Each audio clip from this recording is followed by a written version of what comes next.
Pay close attention. The news you're about to see is fulfilling Bible prophecy.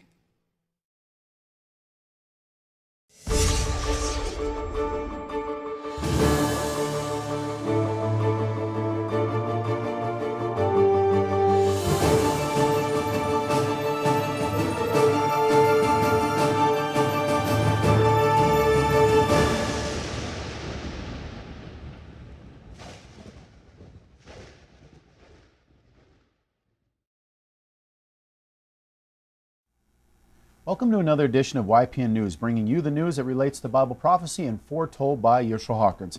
Well, in the news this week, we're going to talk about Russia and Turkey. They're clashing right now over the Middle East, which we'll have those details, but also that's continuing the humanitarian crisis as the inhabitants of the city, mainly of Idlib, try to flee to protect themselves and protect their family members.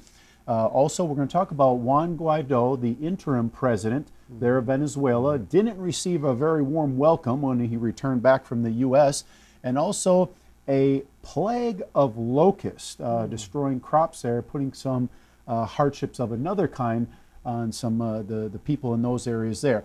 And a lot on the coronavirus, which we know is completely spreading across. Well, they have it somewhat contained, but it's starting to leach out there, making it to other parts of the world. That's right. So those details and many more. But first, according to a new survey put out today by the Financial Health Network, Americans are struggling financially. Now, the survey showed 70% of Americans are having difficulty with some aspects of their finances. For example, paying bills or saving money. Now, what was even more eye-opening was the fact that 1 in 5 middle-class workers are spending more than they earn by using credit. You're never going to get ahead that way. No, you won't. Now to an ongoing crisis that began in China but has spread across the world, the coronavirus. Well, the number of people infected keeps rising. Now over 80,000 people worldwide have been diagnosed and over 2,000 have died from the virus. Many of the deaths have been in China. Well, the Chinese government is taking drastic measures to bring the outbreak to a halt. Well, in the city of Wuhan, which is known as the epicenter of the outbreak, security forces patrol the streets during a complete lockdown on the city. Now, anyone who is allowed out must be wearing a protective mask, and if citizens do not follow those guidelines, they face brutality and arrest. Well, protective gear and masks are in short supply for medical personnel in the city, and hospitals and clinics are being pushed beyond their capacity to take care for the sick and dying. Well, the majority of confirmed coronavirus cases are located in Hubei province, and many patients are posting videos on social media inside makeshift hospitals and quarantine centers. Now, there are now 1,700 medical staff who are working to treat those people who have now become infected with the virus themselves. Well, some people are going to extreme measures to keep the virus at bay, spraying disinfectant in public places where people are gathered. It looks more like fumigation.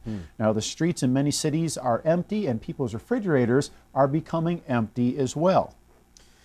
Well, speaking to Al Jazeera on a video call, Wang Jing, a resident of Hubei province, explained he and his family are trying to keep calm, but the situation is very serious there. Wang said, when we get home, we spray disinfectant liquid all over our bodies. When we go out, we wear masks. We don't know if when we go out, we will come back with the virus stuck on our clothes, so we disinfect every day. Now, Wang lives in Jimin, a city neighboring Wuhan, where the virus first took hold. Now, for 3 weeks now, the families there have been ordered to stay indoors. Movement has gradually been more restricted. Every 3 days, one family member is allowed to leave their homes to pick up groceries, and the stores have limited supplies due to being on lockdown, and the shoppers must stand in line 1 meter apart as they wait for their turn to enter the store. Wow, that's got to be very stressful. Not only not having the businesses open and not being able to function in your daily life, now they have to worry about is there even going to be enough food for them to eat just to keep themselves going strong. Well, Wang Jin said at the beginning, nobody paid enough attention. Everybody thought it was under control until he said it was too late. Well, he hopes Hubei's leaders will learn a lesson from the outbreak. But as we mentioned earlier, the virus has not been contained to China. There are 4 new cases of the disease in the United Kingdom. Now, that includes 2 healthcare workers. There are 8 confirmed cases in the UK in total. Now, the country has declared the coronavirus as an imminent threat. A travel medicine specialist, Dr. Richard Darwood, told Al Jazeera, "We're now entering uncharted territory because it's actually a very long time since quarantine laws have been invoked in this country. This declaration gives English public health officials authority to detain individuals who might have contracted the virus in order to stop the spread of the disease." Now, according to Darwood, the last time England enforced quarantine legislation on the mainland in the UK was during the plague outbreaks in the 1600s. Well, amid growing fears, the CDC is intensifying the battle against the deadly coronavirus in the U.S. as well. Now, the Centers for Disease Control has set up 5 laboratories across the country where people can go to get tested if they are experiencing flu-like symptoms. Well, scientists around the world are racing to create a vaccine for the coronavirus. Scientists are saying drugs used to treat other viruses like HIV and the flu could be adaptable to treat the coronavirus. Well, Inovio Pharmaceuticals, located in San Diego, California, has already successfully developed vaccines for Ebola and the Zika virus. Now they're working on a vaccine to combat the threat of epic proportions. Well, CBS Evening News interviewed Inovio's Senior Vice President, Kay Broderick. Now, she explained that using genetics, they are attempting to teach DNA to, quote, recognize the virus and then attack it immediately. Now, she believes they are making progress and said it's currently being tested in the lab literally as we speak, and we're manufacturing large-scale quantities of it to get into human testing by the early summer. And remember, we reported on that last news with the fact that sometimes these take years, so even months is speeding up the process quite a bit for them. Fast track, yeah. Well, University of California, San Diego Health is currently treating 2 coronavirus patients, and 1 more is under investigation. All 3 people arrived last week on the flight from China. Once the plane landed, the passengers were under quarantine at Marine Air Corps Station Miramar. So far, there have been no deaths in the U.S., but one newly reported case in San Antonio takes the number of people with the coronavirus in the U.S. up to 15, and the CDC says that those numbers will grow. Right, they're actually warning Americans that there's more to come. That's right. Well, 600 people are still quarantined on U.S. military bases, but the largest concentration of coronavirus cases outside of China is on a cruise ship called the Diamond Princess, which has been docked in Japan. There are 3,700 passengers and crew aboard the ship, and 218 of them have tested positive for the virus. Wow. Well, there are over 400 Americans aboard, including one man named Ken Frazier, whose wife was taken to the local hospital after showing symptoms. He reported to CBS News that passengers felt like they were on a floating petri dish, worrying the longer they stayed in, the greater the risk of becoming infected. It's kind of like almost being in the hospital. The more you're there, the longer you're there, with all that bacteria and germs floating around in the air, the more likely you are to get sick. Absolutely. Well, members of the World Health Organization are meeting with top tech giants in Silicon Valley like Google. Now, the goal is to make sure they're communicating correct coronavirus information. The WHO fears that false rumors about the disease will spread on social media faster than the virus itself. Well, we're moving on from the coronavirus to a little bit south of America here, as Juan Guido was met with a not-so-great reception in his home country of Venezuela. And we're going to talk a little bit about that and France's part in African oil, along with the locusts that we heard that is basically destroying just acres and acres of crops in a very short period of time, putting an increased burden on the people who are already having food instability. Larry, what do you have for us? Though it might have appeared to have ended with the failed coup attempt several months ago, apparently the push to plunder Venezuelan oil is still alive and active. It was a shock for many to see self-appointed leader Juan Guaido present at President Trump's recent State of the Union address, where Mr. Guaido rose with stage sternness and a wave after being introduced by President Trump as Venezuela's legitimate leader. The appearance was a part of an international tour which included a private sit-down at the White House, but despite having reportedly received grand assurances from the West of continued support, Mr. Guaido returned to Venezuela to shouts of traitor. The self-appointed leader also took to Twitter to reassert his renewed ambition to bring the country into the fold of democracy, and that admission seems to lend easy credence to the belief that Guaido is a quisling and an operative for the U.S. and his current push for world domination and globalization under the guise and facade of democratization. The country's democratically elected president, Nicolas Maduro, announced plans to initiate litigation against the U.S. in international court for recent sanctions. Mr. Maduro says that America chases, blocks, and attacks Venezuela, affecting its economy, import of food, medicine, and inputs required for the people. The besieged Bolivarian leader says that the U.S. thinks they own the world, but he and his country will remain firm, working and defeating difficulties. While it is reportedly unclear how the U.S. will proceed next in its agenda to remove Mr. Maduro from office, it has created and left open a singular opportunity for the American oil company Chevron to continue profiting from Venezuelan oil while it's figured out. The petro giant is reported to have increased oil output from the country to its highest level in years, with the strategic advantage of offering an acceptable avenue for oil revenues for the country and preventing the financial desperation that could open the way for America's cheap competition, China and Russia. The oil rush seems to be all that's on the nation's minds anymore, and there are strong suspicions that it is exactly that motive that explains France's involvement in Africa. In Libya in particular, where it has oil fields, it is reported to still be secretly backing Libyan warlord and oil baron Khalifa Haftar in order to maintain them. The heavily Catholic nation is also shoring up and extending its political influence in the West African region, taking in Mauritania, Mali, Burkina Faso, Niger, Chad, and several other nations through military interventions and entanglements created through its currency. Enormous swarms of destroying locusts marauding through the Middle East and Northeast Africa are conjuring thoughts of the Egyptian plagues.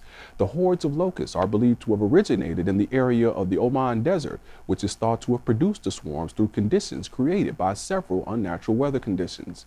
The desertous area is reported to have been pounded by hammering rainfall and hit additionally by 2 cyclones, and born from the environmental aftermath of that bruising were the bands of destroying insects numbering in the billions. Though the plundering swarms are reported to be a cause for great concern for many nations in the region, the nations most at risk are believed to be in Northeast Africa, where 15 to 18 million people are reported to already be suffering from food shortages, and the numberless arrival of hordes of devouring locusts will only make things worse. For YPN News, I'm Larry McGee. Katan Jeff, back to you. Interesting how the weather, especially they mentioned the cyclones, the warmer weather, has allowed the locust to reproduce so much that it's affecting the area. We've seen that in different parts of the world, how the unseasonable climates are now affecting different situations. So just another example. Right. Well, Turkey's President Erdogan is warning Damascus that it will strike against government forces anywhere. Now, he accused rebel forces in Syria for the attacks that directly targeted Turkish forces and said there is no more time for talk. We have to look at the reality on the field and act. And by the end of February, the regime must be pushed behind our observation points. Whatever is needed, he said, on the ground or in the air, we are not going to have any hesitation. We are going to act on it. Well, so far, 15 Turkish soldiers have been killed, as most of the fighting has been on the M5 highway, which is a main trade route that links Damascus with Aleppo. Well, the fighting has also triggered a humanitarian crisis, displacing over 700,000 people. Well, Russia is blaming the escalation of Turkish troops in the area for making the situation worse. Moscow said that Turkey's failure to fulfill the Sochi memorandum is a big contributing factor to the ongoing fighting. Well, Russia has asked Turkey to cease fire in Idlib. Now, Russia's presence and airstrikes have allowed Syrian forces to move forward against terrorist groups in the area. Now, the U.S., on the other hand, is backing Turkey in order to restore a ceasefire to Idlib's de-escalation zone and achieve a pullback of Assad regime forces to the 2018 Sochi ceasefire lines. Now, the U.S. has a lot to gain in the area, according to President Trump. He said, "We left troops because of the oil. We like oil." Pretty clear. Well, Israel is also involved in the fighting as well for the purpose of weakening Iran's influence. According to Brian Becker, of the National Coordinator for the Anti-War Answer Coalition, he said, "The U.S. and its allies have torn the country apart as it is a strategic location in the Middle East, along with its oil supplies." And he said the tragedy of civil war in Syria is actually a proxy war by international players who are using the country of Syria as a proxy battlefield. Well, the Syrian army is ramping up its military offensive, undeterred by Turkey's warning of a pending invasion of Idlib. Government jets struck early in the morning on the city of Idlib, and President al-Assad said that he won't hold back until the city falls into their hands.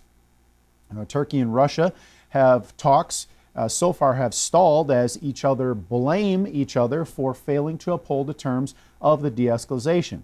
Now, Turkey wants the Syrian troops to actually go back behind the demilitarized zone lines that Assad said, which he basically said those lines are no longer valid. Yeah. Well, the fear in the region is that if there is no agreement by the end of this month between the parties, well, there could be an all-out war between Syria and Turkey. Well, the Pentagon has sent hundreds of millions of dollars in military equipment to support the fighting in Syria. And according to the U.S. Department of Defense Office of the Inspector General, Special Operations Joint Task Force Operation Inherent Resolve personnel did not account for the budgeted $715.8 million of equipment for the fiscal year. Hundreds of weapons were not properly stored, and duplicate purchases were made as the amount spent went higher and higher. That's a lot of money. Because items were not properly secured and accounted for, it was difficult for investigators to determine if they were lost or stolen. This will cause a possible delay in the investigation. Ryan Dillon, a spokesperson for Operation Inherent Resolve, said back in 2017, "One of our partner forces unilaterally conducted patrols outside of the agreed upon de-escalation zone, and they engaged on activities not focused on fighting ISIS."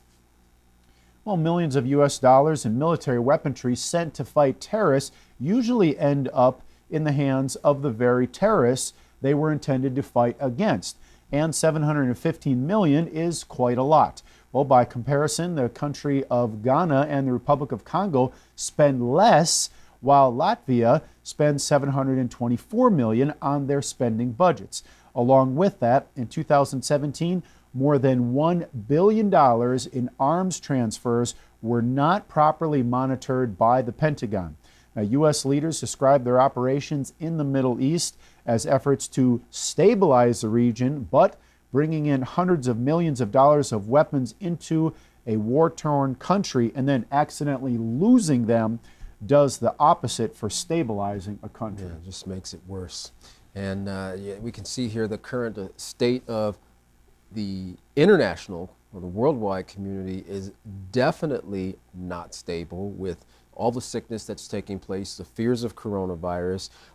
We just got finished, Larry, referring to the locusts, the problem in that area.